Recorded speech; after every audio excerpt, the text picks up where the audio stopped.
ಸುಮಾರು 100 ವರ್ಷದ ಹಿಂದೆ ಕಾಂಗ್ರೆಸ್ ಸೇವಾದಳವನ್ನು ಸ್ಥಾಪನೆ ಮಾಡಲಾಗಿತ್ತು. ಸೊ ಸೇವಾದಳದ ಒಂದು ಬಹಳಷ್ಟು ಕಾಂಟ್ರಿಬ್ಯೂಷನ್ ಇದೆ ಈ ದೇಶದಲ್ಲಿ. ಈ ದೇಶಕ್ಕೆ ಸ್ವತಂತ್ರ ಸಿಗಬೇಕಂದಾಗ ಕಾಂಗ್ರೆಸ್ಸು ಮತ್ತು ಸೇವಾದಳ ಸೇರಿ ಯಾವ ರೀತಿ ಈ ದೇಶ ಕಟ್ಟಲಿಕ್ಕೆ ತಮ್ಮನ್ನು ತಾವು ತೊಡಗಿಸ್ಕೊಂಡಿದ್ರು. ಅದೇ ರೀತಿ ವರ್ಷದ ನಂತರ ರಾಹುಲ್ ಗಾಂಧಿ ಅವರು ಯಂಗ್ ಬ್ರಿಗೇಡ್ ಸೇವಾದಳವನ್ನು ಮಾಡಿದ್ದಾರೆ. ಸೊ ಇವಾಗ ಆ ಯಂಗ್ ಬ್ರಿಗೇಡ್ ಸೇವಾದಳದಲ್ಲಿ ಮೆಂಬರ್ಶಿಪ್ ಶುರು ಆಗಿದೆ. ಯಾರಾದರೂ 18ರಿಂದ 38 ವಯಸ್ಸಿನೊಳಗಿದ್ದಾರೆ ಅವರೆಲ್ಲರಲ್ಲಿ ನಾನು ರಿಕ್ವೆಸ್ಟ್ ಮಾಡ್ಕೋತೀನಿ, ಒಮ್ಮೆ ಸೇವಾದಳನ ನೀವು ಡೆಫಿನೆಟ್ಲಿ ಜಾಯಿನ್ ಮಾಡ್ಕೋಬೇಕು.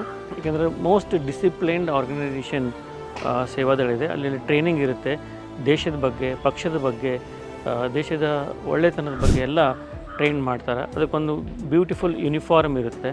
ಅದರ ಜೊತೆಗೆ ಸೇವೆ ಮಾಡಬೇಕನ್ನೋ ಒಂದು ಸಂಕಲ್ಪನೂ ನಿಮಗೆ ಅವರು ಮುಟ್ಟಿಸ್ತಾರೆ. ಸೊ ಅದು ಫ್ಯೂಚರ್ನಲ್ಲಿ ತಮಗೆಲ್ಲರಿಗೂ ಭಾಳ ಹೆಲ್ಪ್ ಆಗುವಂಥ ವ್ಯವಸ್ಥೆ ಇದೆ. ಅದರಿಂದ ನಾನು ಕಾಂಗ್ರೆಸ್ ಪಕ್ಷದ ಕಾರ್ಯಕರ್ತನಾಗಿ ಬೇರೆ ಬೇರೆ ಹುದ್ದೆಗಳಿಗೆ ಇಟ್ಕೊಂಡು ಪಕ್ಷದ ಸೇವೆ ಮಾಡಿದ್ದೀನಿ. ತಮ್ಮಲ್ಲಿಯೂ ನಾನು ರಿಕ್ವೆಸ್ಟ್ ಮಾಡ್ಕೋತೀನಿ, ದಯವಿಟ್ಟು ತಾವೆಲ್ಲರೂ ಈ ಸೇವಾದಳ ಯಂಗ್ ಬ್ರಿಗೇಡ್ ಮೆಂಬರ್ಶಿಪ್ನಲ್ಲಿ ಪಾರ್ಟಿಸಿಪೇಟ್ ಮಾಡಿ, ಮೆಂಬರ್ ಆಗಿ ಟ್ರೈನಿಂಗ್ ತಗೊಳ್ಳಿ. ದೇಶದ ಸೇವೆ ಮಾಡಲಿಕ್ಕೆ ತಾವು ಒಳ್ಳೆಯ ಒಂದು ಕಾಲಾವಕಾಶ ಇದೆ.